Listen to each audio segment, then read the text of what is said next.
Hi, welcome to the Round Table. And today our topic out of our 5-part series is relationship with each other.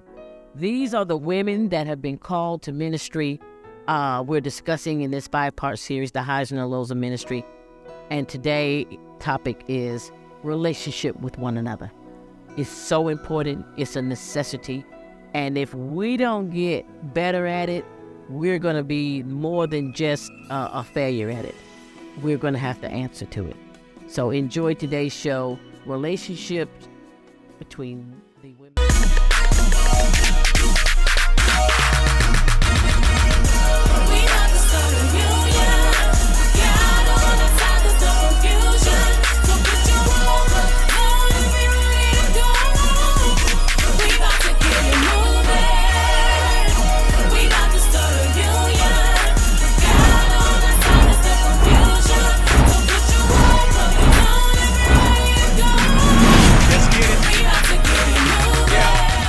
Pastors, you all bleed in a public way.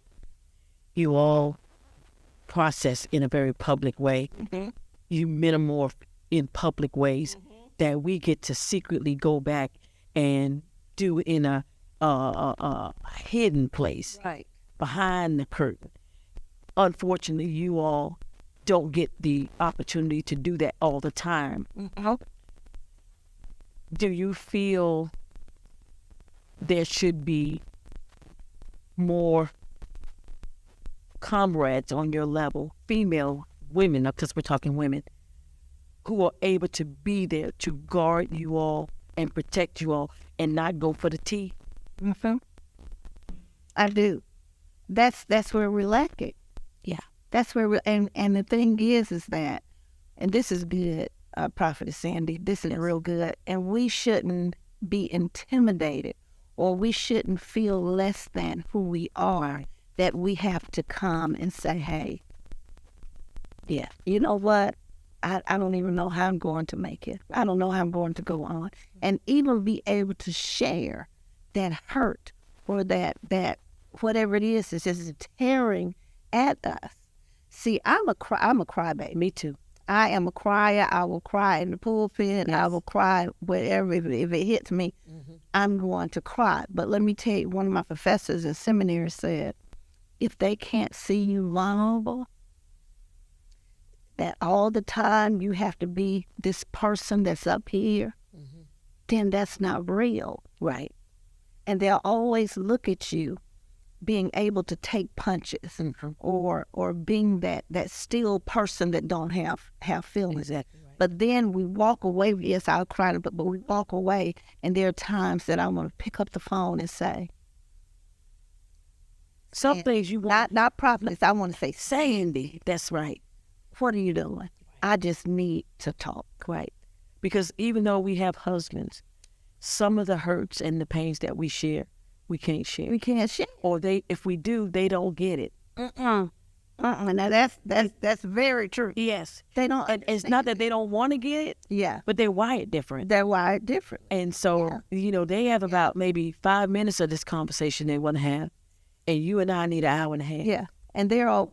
And then they think you're supposed to be. And they give you a play-by-play action of what you need to fix it. Yeah. And then follow this guideline and you'll be just fine. Yeah. But they want you to sit and listen for an hour and a half. And help. Baby, this you need that. It's okay, honey. And sometimes I want to say, man, if you only knew that in the deepest part of my being, I feel like I can't go on. That's exactly right.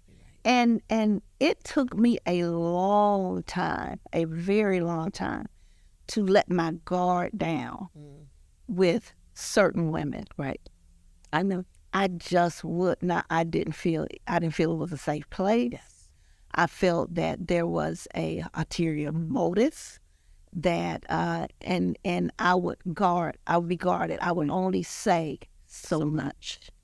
Exactly. And even some of the ladies that I may go to lunch with, I don't bare your soul. No. But I think we need that place. We need somewhere to bare our soul.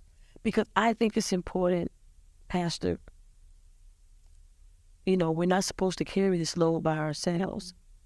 And we say, well, the Jesus is, some people say, well, Jesus is all I need.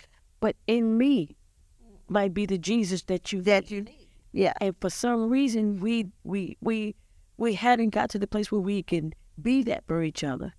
But we need to be. Yeah. So but that's my question. But how do we get there? Okay, I got a couple of things. And I know you got a couple of things. Okay. I think the one thing we have to do is stop being fake.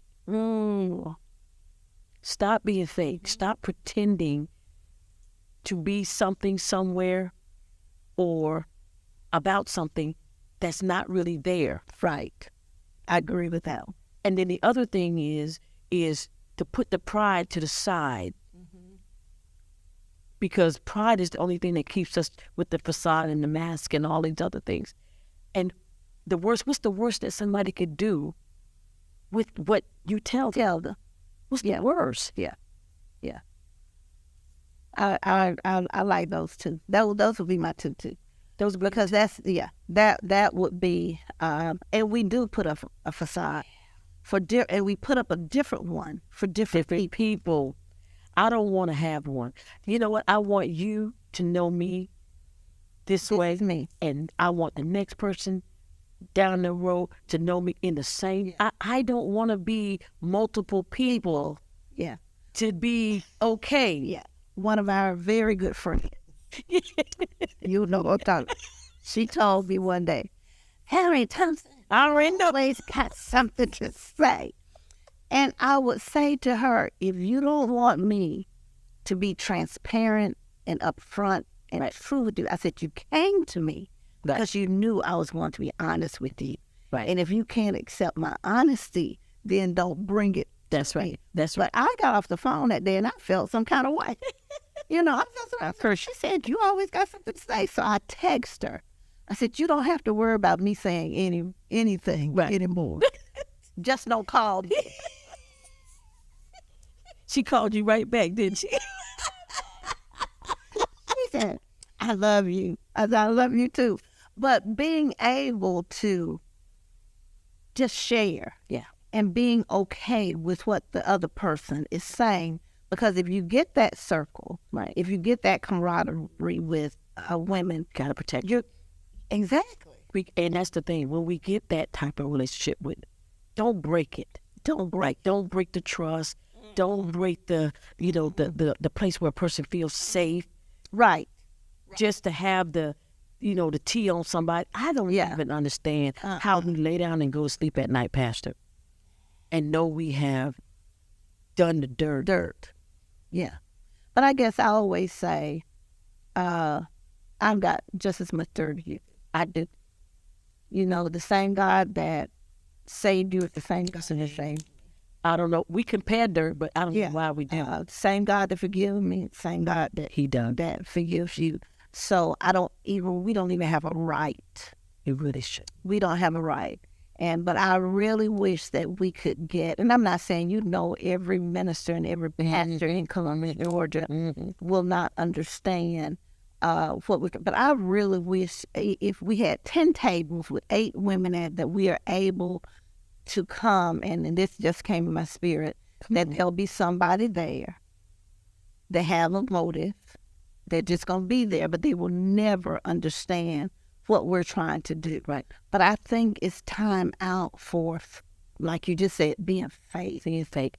And I think that we got to even dismiss that in order to get it moving. Even though that one may be there, or that 2, or that 3, we have to. Yeah. Let's move the other 77. Come on. And move forward. And maybe teach them how this is supposed to be. Because we've all done it wrong. As a sister, I've done it wrong.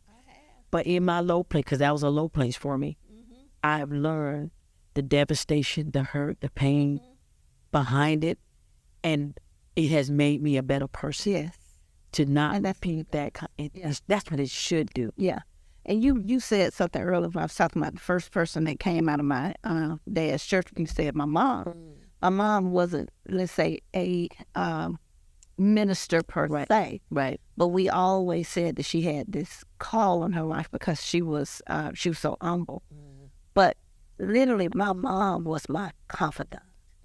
There wasn't a Monday after Sunday service that went by that she did not call on Monday morning and say, baby, I know you're tired. You just run so much for everybody. And you know Mama's praying for you. And that sermon was just, Mama's gone. So now I miss That call. because she was that person that kind of fed me. So where is that other woman? Come on. That not necessarily to do or say what Mama, because that was Mama, but to say, hey sis, how was your Sunday? Yeah. Are you good? Yeah. You know, hey, anything to talk about? Anything we need to share? And we're okay, and we're so open that we can not be so guarded. Right. And we have that one or two or three. And my thing is this, Sandy, we don't have to go to the mall every day. We don't. We don't have to go to lunch every day. We don't have to be on the phone every day. Right. But I know if I need you, and I don't Yeah. right, if I Go need you, Yeah. that I can pick up that phone and say, I'm in a bad place today. Yeah. And I just need to hear your voice. And I think that's where I want to be. I want to be in a place where if someone does need me, and like you said, we ain't got to shop every day. We ain't got to eat lunch out. We ain't got to do. I want someone to feel safe. We can. And it's okay if somebody, I've been with folks, they don't even want, we're not going to take a picture because I don't want nobody to know that we went to lunch together. Why? Why? And maybe they'll join us next time. Because all we're talking about is literally ministry or laughing They don't want or sharing. That's Or get this, I've had people go, well, I saw that you were out to lunch with someone. And I'm sitting here going, are you serious? Are you serious? But that's that women and that catty. crazy stuff. But we're ministers of the gospel. Listen, And that's what frightens me. that's the part that I keep saying this in every interview. The mirror I want us to hold up and see what we're doing. I believe that's what this show is all about. We have got to take responsibility for how we are showing the world this thing is being done. And because we have in our minds what we want out of ministry, and we are just creating worlds that God never wanted us to create. And then we got to understand, too, is that ministry is outside of these walls. We want to keep it confined to the walls. But God says, well, I am when I'm outside of here. And we demonstrate that we have done this wrong over and over again on how we show the ungodliness on how we treat one another. I've been guilty of how we speak about one another. I've been guilty of that. But I don't know about other folk, but I'm arrested. I'm arrested. Yeah. And that's me. If we're honest with ourselves. And the only way that I feel that God can begin to heal and rescue us is that we're honest, first of all, with ourselves. Exactly. First of all, I've done some things. I've said some things. I've been, that I know you're not pleased with me. Help me, purge me. Right. Be a better person. That's right. Come on, wait it. Because they're not who I am. It's Exactly. And I can't make people be who I want them to be. Exactly. They have to be who God, and I have to accept who they are. But I just want that atmosphere. I do. I want that atmosphere where if this room was filled with women, we could cry and we can holler, we can shout, we can say, been there, done that. Yeah. And not that we're here to cry and holler like that all the time, but just that would be such a room. It would. And then I think we can have that, but we've got to move past fear. and all of the other barriers that we allow to separate us. That consume us. It consumes us. But I'm at that place now. I don't know what is this, getting older or getting closer to God, both probably. But, all of the silliness and the childish things, I don't want to play with those things anymore. You want to be free. Free and liberated in Christ, because it's so good to be in that place. It is. And it's hard to be I'm gonna call it a hellraiser, a troublemaker. It's hard to be, against my sister in Christ in this way or that way.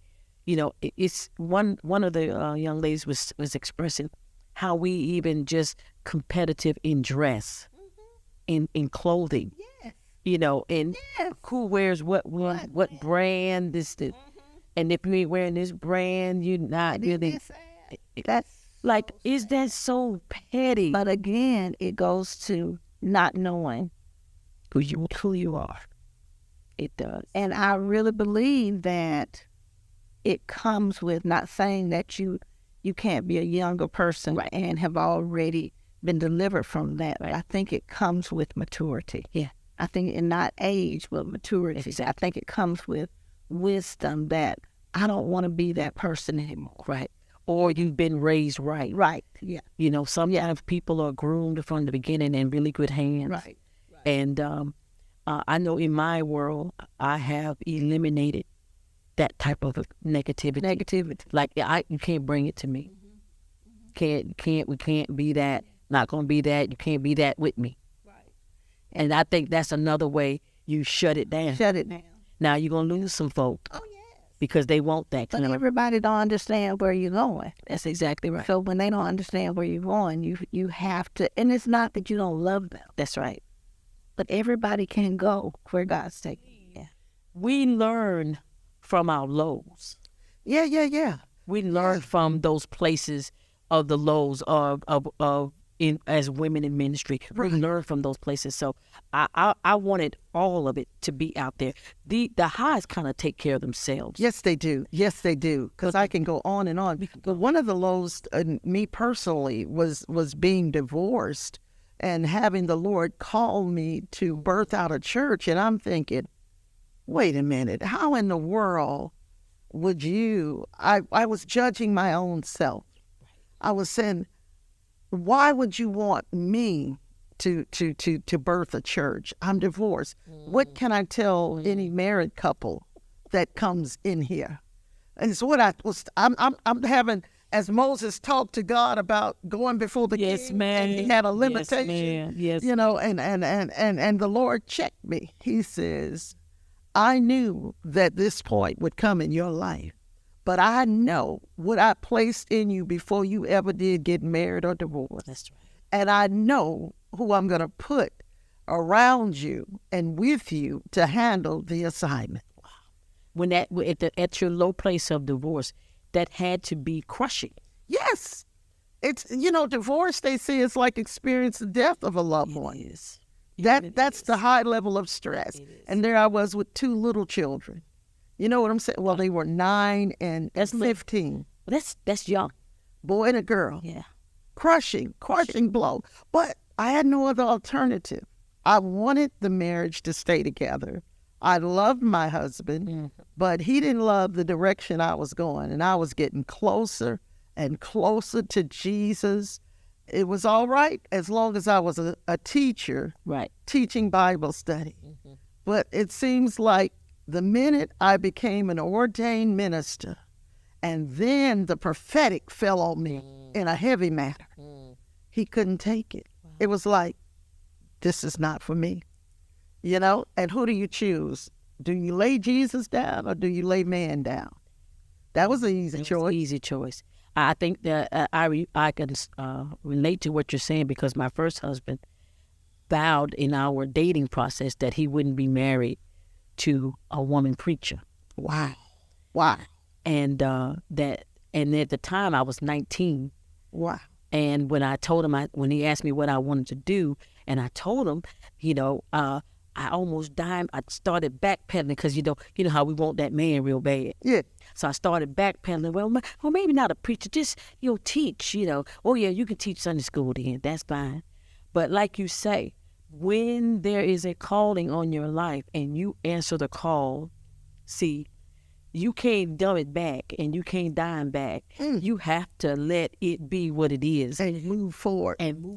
However way the Lord has it to be. And so I agree.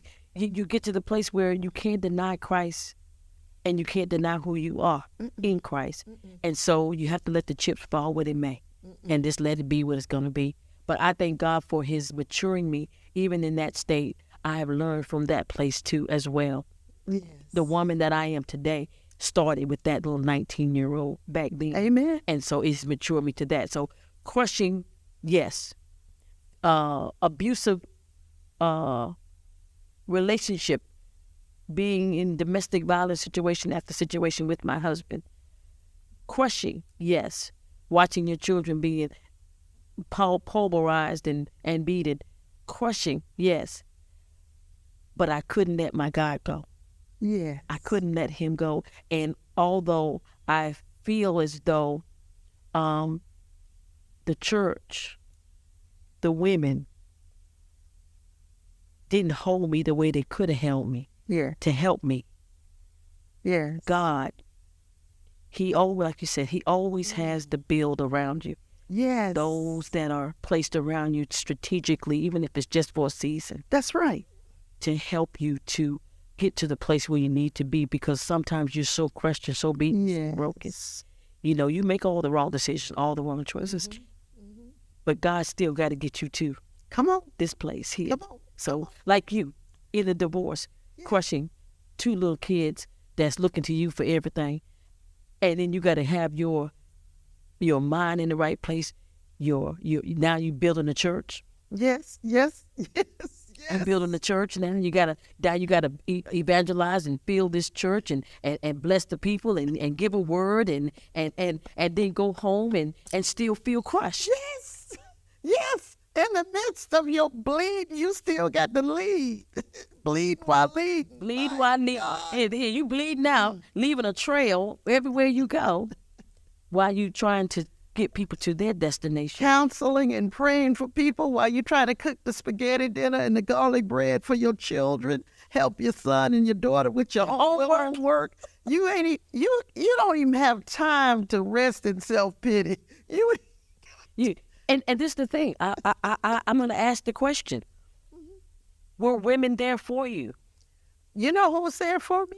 My mother, my father, my sister, and my brothers. Let's do it me first, from the inside out. Yeah, no longer the external. It is it, and I think that's been the thing that keeps us from really from feeling that where our sisters. I'm saying sisters because it's a weird thing. Where our sisters are, because we have a tendency sometimes to make it about us first. Yeah, and in actuality, we have to be sensitive. I need to be sensitive to my sister. Yeah. And God's making me sensitive. I'm getting the blow so that I can feel you. What it's like. Like I'm at this low, and I tell you, I have some lows that have taught me sensitivity like none other. I have some lows that have taught me how to embrace, protect, and guard other women. And I believe that sometimes we go through things so that we can know how to best be to our brothers and sisters in Christ, and in this case, to our sisters. It's so that it's for us, but it's for us to serve. Thank you, Lord. My lows have been to now serve. Your lows are to what? Serve. Yes. It becomes a tray. Yeah, the transparency. Yes. Of the real process. Yeah. That has always been bigger than me. And it never really was about me, but it's about, as the songwriter say, the God in me. Developing and creating in you. Yeah. Yeah. And really allowing me to become the best version of who he created me to be as being a part of the body. And I think that's where the wisdom that you are operating and moving in this year, the Lord spoke something to me last year, and he said it this year as we crossed over. He said, tell the people that this would be a year that it will be strategic kingdom orchestration. In other words, as this woman of God said it, and it just resonated in my spirit, he said, for it to be kingdom, strategic kingdom orchestration, tell them to not focus on the enemy so much, but know that these are calculated moves by God. They are calculated moves by God. That he, like you said, he allowed it so that you can gain the wisdom and the sensitivity and the knowledge, not the information, but the know-how, right, to maneuver not only for you, but to help somebody else. And I think that's where, we personalize some of our lows. Yeah. Making it be about us versus, the process of the plan God want to use it for his glory. And I think that's why Paul said, I reckon that the suffering, he got a revelation. He said, I reckon that the suffering of this present time it's not worthy to be compared to there is a glory that's being revealed, Prophet Sandy, in having this round table, talking to sisters of like precious faith to say, oh, been there, done that, got a t-shirt. Yeah. And I just want to encourage you. You're not alone. Just go through the process. I am. You're coming out better, and not bitter. I think that's when, what I realized, that I am who God say I am. And it's not what people really think. As the woman of God was walking out, I'm not always good with names, but faces, if I know you. But I've had some people, it's like, look at you and won't even respond. And that's what we were talking about too. We were saying the same thing. We were saying, as sisters in Christ, it shouldn't always be that we have to hang out. We got to go shop together. We got to go eat together all the time. In order for us to build bridges, that we have a safe place to be. You should be my safe place. I shouldn't have to turn to the world. I shouldn't have to turn to lay members. I shouldn't have to turn, there was even some places, and we talked about that even my husband won't understand as a woman for me. I need another woman that would be able to embrace me, help me, encourage me, lift me, rebuke me. And I walk away whole, healed, and ready to launch and do what it is that God has called me, and not be intimidated because of fear, because of hurt, because of lack of trust, because we haven't proven ourselves to be confidants. All of these things that, we talked about today, and all of my guests have spoken the same things. And so I say, Lord, I see us, we're like fighters in a corner. We won't come to the center of the ring, but we need to come to the center of the ring. And touch gloves. And this is the thing. We're not fighting each other. We have an enemy. The real enemy. The real enemy. Our gloves, are not for each other, no. But we have, and even hearing you say that, it's like, I've seen this for a while, and I've admitted to myself. And it's like, I wanted to ask you before we came up, Are you ready to take on the assignment that God, I believe he's placing on you? And that's why it's like the weeping prophet, because even though some of us have come and sat at the round table and we have talked to you, are we ready to take action? We have to be. Are we truthful? And when you said something a few minutes ago, it's like it hit my spirit. That's the difference.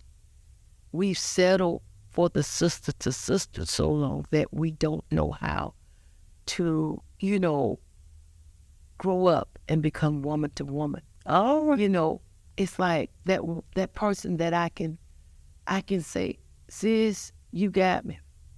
And I think I told you that. Something you said, it cut me, but I needed it because God had already spoke it to me. And you said it was your personal conviction, but it was a confirmation that God had already pricked my heart or convicted my heart, but I didn't allow the private conversion to take place. And I think this is why God has called you to call us to the round table, because nothing that we are talking about individually that he hasn't dealt with our heart at some point to really be concerned to talk about to someone else. yes. But out of fear, out of rejection, of being rejected or not received, we made it be more about us versus our obedience to the Father. And I looked at, like you said earlier, the bridging of the gap. And even though everybody's talking about this millennial and the generation, this one and this one, even though they have the IT knowledge, they don't have the foundational truth of how to function in the legitimacy of the kingdom. So they're really unauthorized it's like we are releasing them because they bring something to the table, but they don't have the qualification to function in it properly, right? Because we haven't qualified them with the foundational of what is required. And not only that, but we have erred in demonstrating it. And that's what I was going to say, because even to some points, we'll take chances of conversating with them about things we Never should have conversated with them, because we said that earlier. Holding the weight of a pastor to try to transfer that to a lay member that they would never be qualified to carry. And then we wonder why we end up broken on the floor, scattered. And the one that we laid it on is in disarray, because we have laid on them more than they were able to bear. That weren't way. But this is because we haven't created spaces amongst leaders that can bear it. Yes. And it used to be, what they used to call, especially among men in ministry, the pastors' alliances, things of that nature was set in place for men. And they have things that's called Women Alliance, but it's more so for a platform, as if we have something for everybody else, but nobody has nothing for us. I think where it becomes that safety net is that we can see that there needs to be an exchange, because you're not going to always be on the high. Right. And even if you don't want to tell it, it ought to be something about my presence, right? My voice, right? Even with Mary to Elizabeth, Elizabeth was older than Mary. Elizabeth had an experience that Mary never had. Right. Exactly. And she could have went to her in fear, but she went out of obedience. She just went with salutation, with greetings. And it was about, her obedience to just show up. And I didn't show up empty. I showed up with expectation because I obeyed God. I obeyed the instructions.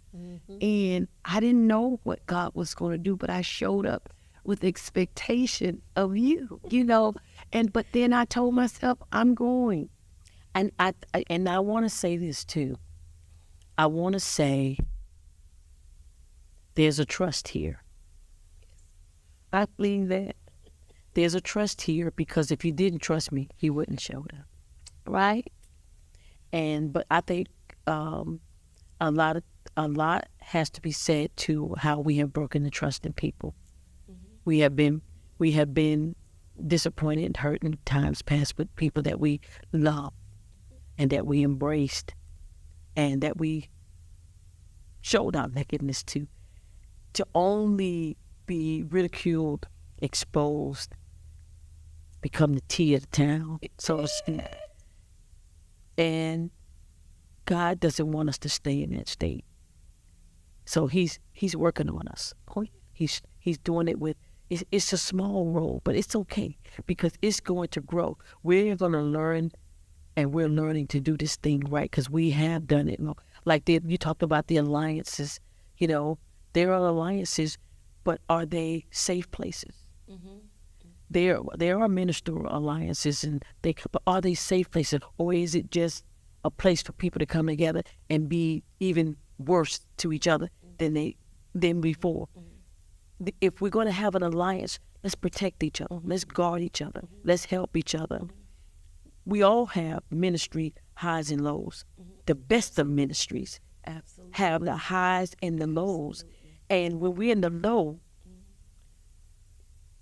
and because I might be on a high, am I in a position to look down and consider somebody to be something less?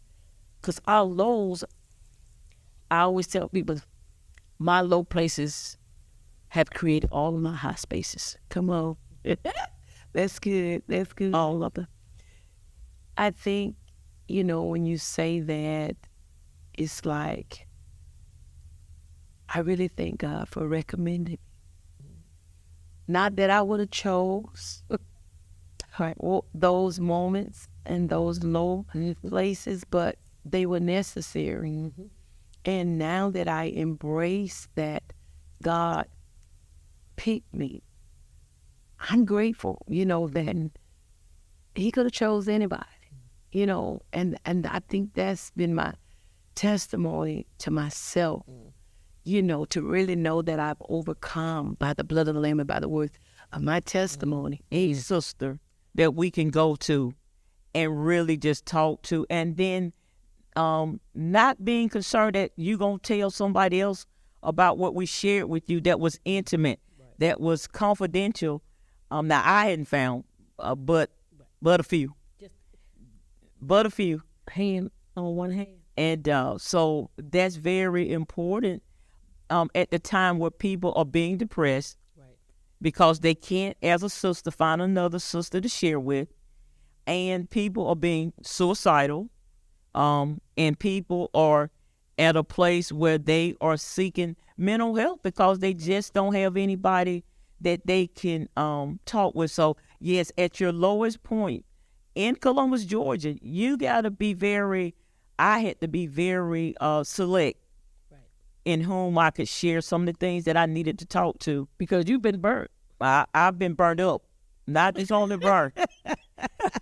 I've been burned up to crisp, but God has been faithful and God has graced me to a place that I knew it was Him all the time. Right. Yeah. Even in that place where you feel like you've been consumed by what you had a heart matter about. God will always, if you really desire a friend, and I've learned this. Yes. If you want to have friends, you have to show yourself friendly. But even in that, there's a chance that you get burned up when you try to show yourself friendly. Yeah. Everybody is not wanting friendship. Some folk just want your tea. Yeah. Well, in a therapeutic setting, we learn the terminology is taking a risk.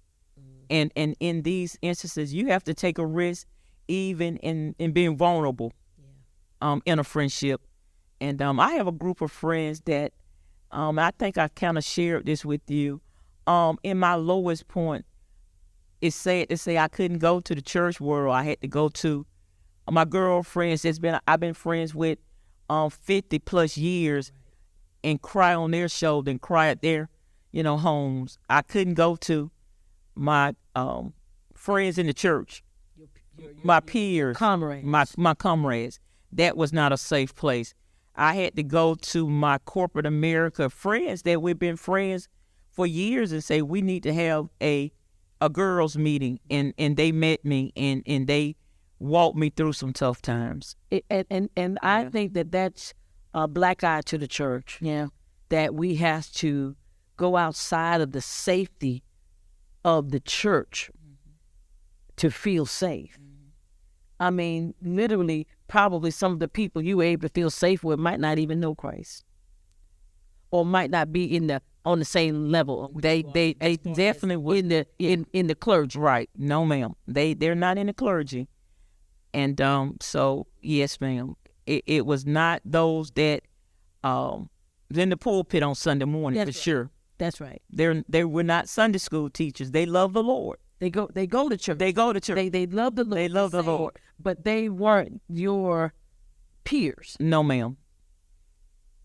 And I find that to be for women, especially women, because you are I call it a whole pastor. Yes, I'm a whole pastor. And you know many whole pastors.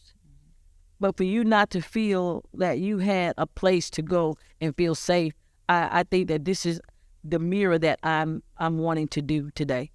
Is I want the mirror to be shown to us that we've got to do better in this area, because in the end, when it get down tight, Dr. Outley, when the perilous times come, yes, we're gonna need each other. We're gonna need each other, and I believe that the perilous times are here, and God have orchestrated you to bring me here for such a time as this and others. But I believe that we're here by divine appointment. And that it won't be a few days later that this conversation will be helpful and needful, Right. because something is in the pipeline that we're going to say, that's why we sat at the round table. Exactly. I think that too, I would hope that when we hear this message, when we hear that what the women of God are saying, not just to others, but to each other, that we don't snarl at it. And, because sometimes I get the heat, who do I think I am? Yes. I don't really think I'm anybody. I just know what God said, and I'm just trying to relay that message. So I hope that we grab it, because, sometimes when we hear truth, we don't always grab it, especially if we've been guilty in the offensive side of it. We have a tendency to buck up against the truth, or we have a tendency sometimes to reject it just based off of who's putting it out there. Well, my mama used to say something like this. Mother Outley used to say, don't judge a person until you walked in their shoes. And so again, you don't know what the low point looked like until you've had your low point. And you never know what a person been through until you go through the exact same thing. And then you can be more empathetic. Right. And I preach at Abundant Life, don't judge a person that's going through grief until you sat on the front row and buried your parents or your child. Exactly. Then you can come back and say, now I know. Exactly. You don't want to be a part of that club that you bury your son that was murdered in the street. Right. You don't want to be a part of that club.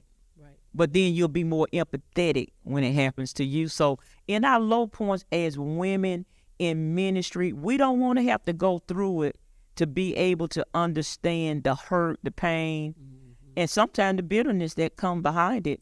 And so my job or my ministry is, I don't want to be that person that's not there for my sister in need. And I promise you, it's going to be a day that my sister's going to be in need. Exactly. Yeah. Because we all have days. It's time and chance before us all. Yeah. And so this is your time or my time. But when your time comes, and everybody thinks that when you go through a hurt, a pain, a disappointment, this is how I would handle it. But sometimes you don't know when something hit you, No. how you going to respond? No. And this is why I think it's important for us to have the support of each other. Because if it don't hit me right, and if I don't respond and react right, if I got the right people around me, I'll overcome it and I'll be able to rise above the situation that I'm in. But we don't know how to do that. So when something hit us, if I digress someplace, then now that's your place to teach. Yeah. Instead of you being a help to me in, let's say, in grief. Right. Grief can take you to dark places. It will. I know. It shall. And it shall. But if you don't have the right people around you in the middle of grief, you can find yourself in dark places. And now that's people's tea time as opposed to, and I'm especially speaking to women in ministry, because we have this part of us that's supposed to be nurturing. As women, we're supposed to be able to nurture.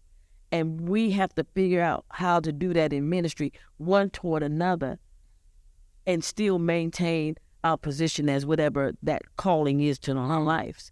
And I think that what you have described is exactly what I've been saying all along. We have to learn how to come together and be a oneness, not against anything else, but a support to what we are as women in ministry. Right. Correct. And we're so suspicious of one another, even in this place. Wonder why she's having a show. Is she trying to start some type of organization? And we always so suspicious and just thinking we only trying to help somebody in that low place, that you don't have to be alone. There's some women, there is a woman in Columbus, Georgia, that care about you enough to say, I'm here, sis. You don't have to go at this by yourself because you're going to hit a low place in ministry. You know, if you frustration. We just want everybody to know, hey, we winning, we winning, we winning, we winning, we winning. But tell the truth. And this is the thing about what this show is about. I wanted to mirror. I wanted us to see, because when we go back and look at this as a whole, I want people and women and men, I want them to see, that we have had some successes in this area. Right. In this, but we have had a lot of failures. We've had failures, and I'll never forget when I first came into ministry. I was exiting out of a relationship, and in exiting out of that relationship, I, started kind of taking interest into someone else. They had been, just kind of at me, and so I was exiting out. So I was like, okay, I'll see what you're talking about. It was a failure. When I say it was a failure, it was a huge failure because I allowed that relationship to cause me to do things that I knew were against my relationship with God, that were against what I believe and what I know is right. Right. Exactly. And we don't want to talk about those things. We want everybody to feel like, hey, You fell out of heaven. I fell out and I've been this way all along. Well, I haven't. And I was in ministry. Hey, since I've been a pastor, I almost choked someone to death. Literally. Yeah. I mean, hands-on. Confrontational, hands-on. But I learned in that. I grew in that area, because it's hard when someone that walks close with you betray you to come like, now this is good. And they betray you, but yet they're still laughing in your face. But then when it's confronted, they want to get humble. No. And I was at a place where I literally had my hands around the individual's neck. It was dark. We were in a parking lot. No one was around. So if I had went through with it, yeah. But this is the place where people need to understand the pressure, on you as a woman of God, as a pastor. And then we are, like you said, our emotions, Right. best of us sometimes. Absolutely. And I believe, like you said, we are not as transparent as we could be about our failures. Me too. I have the same, testimony that my good hasn't always been good.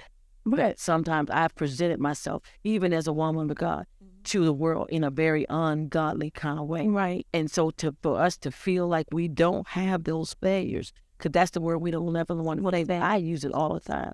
I failed at this. Right. But Lord, give me opportunity. Continue to teach me. Continue to, raise me up. And that's my strive now. Absolutely. Is to run this race better than I ran it yesterday. Amen. But to not deny yesterday. Right.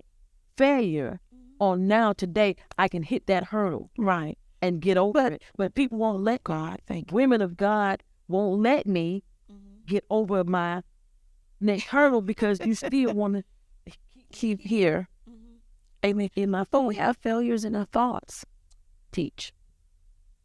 And what I mean by that, you thought it. You contemplated it. You started the work. But you didn't go through with it. And we don't look at that because we don't want anybody to know. But transparency is a thing that we must have. Because how can you teach anyone, or how can you truly testify about God without being transparent? And so failures in our thoughts. Just a few weeks ago, there was a thought that came to my mind. One thing about me, I know how to make $1. I know how to make it legally, and I know how to make it illegal. Okay? So the thought hit me because I know what my prayer is to God in regards to ministry, my personal life, and my business, and so on. And the thought came, girl, you know where to go and get this money from. You know what to do. You know who to cut, how to do it. You know who to reach out to. And that's all they're waiting on you to do. Not that they can't fund it. Right. They're just waiting on you to call. Wow. But there's some attachments to that. Now, that would have been a complete catastrophe if I had have went through with that thought that came into my mind. Right. So that's why I say we have failures in our thought process, because even though we don't go through it, but we don't even want to discuss what we think. Right. But this is the part, even in the thought process, the casting down of the imagination, sometimes in the sisterhood, this is how we can help each other. And what you're saying is many others have experienced it. Right. This teaches us, because you didn't follow through, but somebody else in another situation, in another thing that they're going after, may have followed through with it. Absolutely. But we don't know that even in our thoughts, we have to be authentic, and we have to be genuine, we have to be truthful, and have integrity, even in our thoughts. We have to. We must, because if not, we're going to follow through with it, and then we're going to try to cover it up as long as we can. And then once it's exposed, that's when we feel like it's truly a failure. But it was a failure in the beginning. And I think that that's the part I was getting to as well, is that once you have failed, people will not let you get up from your failure. So it's so difficult for us to be there. And that's why we need each other. And that's why we have to have the connections to encourage in those moments. And I said, Ben, to get to the place where you had that thought, and I've had those thoughts, we had to have had a season of trial. Absolutely. I'm concerned. Absolutely. This thing is perplexing to me. because now I'm contemplating something that is not going to be good for me. Absolutely. So in that time of contemplation, where were your aides? Where were your sisters? Where were your encouragers? Nobody's discernment kicked in. I'm sorry, Gabriel. I love this. But this is but it's real. There's connections, and like you said, it doesn't have to be besties, Right. but we have to take care of each other. We have to. It is imperative. Just the other day, I think Wednesday, we had our annual inspection from the fire department. So they came by and did their inspection, and as me and our deacon that's in training was leaving out of the fellowship hall, there was a fellow coming down the hill. Right. Asked us a question. We answered his question, so he came went over. But to make the long story short, this guy presented a gun. Yeah. So in that, I posted it, talked about it. So one of my pastor friends picked up the phone and called. You okay? Yeah, I'm good. I'm good. I just thank God, because it could have gone another way. But even, I use that as an example to say, even when we see something that, just text or, Right. everything good, everything is okay. You see what I'm saying? There's a pastor that's been in my spirit for the last couple of days. So now I definitely have to, after doing this right here, saying, definitely got to make contact. That because this is like a pushing for me, because sometimes we are reluctant because we don't want to be rejected. We don't want to be what's the word? Just kind of set aside, right, because of whatever. But we got to be able, like you said, we got to push past and get to what needs to be gotten to, which is, it could have been you needed somebody, Right. Because after it's happened, you could have been good in the moment, but afterwards, It's the after. Exactly. Absolutely. and It's the after effect. You see what it's because it's the thought, okay, this could have gone another way. Because he reached out to hug us. He could have shot me directly in my stomach or in my heart. And then when he shot me, Brother Charles could have ran and he could have shot him in the back. I mean, when I say it could have been tragic. right. And this is the But part. we thank God. Oh yeah, I read it in the most, and sometimes we just leave it up to, you have your people. Yeah, And I have my people. absolutely. But we can't assume that My people is good. your parents, Yeah.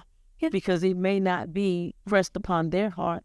And if the Lord is pressing it upon my heart, I'm the people. Right. Yeah. I'm the one. You're the one. Absolutely. I received all of that. Amen. And like you said, it's a reminder to us to not to get complacent with groups. Right. Right. But in actuality, we're in this Thing together. And we and the thing is, like you said, we're in this thing together. But we don't have to be together. Does that make sense? all the sense in the world. And I think that sometimes is the problem, because I had someone to say they didn't have time for another group. And it's not about having another group, but it's about, I got to at least make a connection to you. So if I do need to lean that way, or you do need to lean this way, there's been a bridge deal, Right. that we can do that. But to not want to build the bridge because you don't want another group. Right. But what's in that group may be just what you need. It is. But this is the thing. Now, I know you enjoyed that series there. Phenomenal conversation. Join me next week for part 4 of the highs and the lows of women in ministry.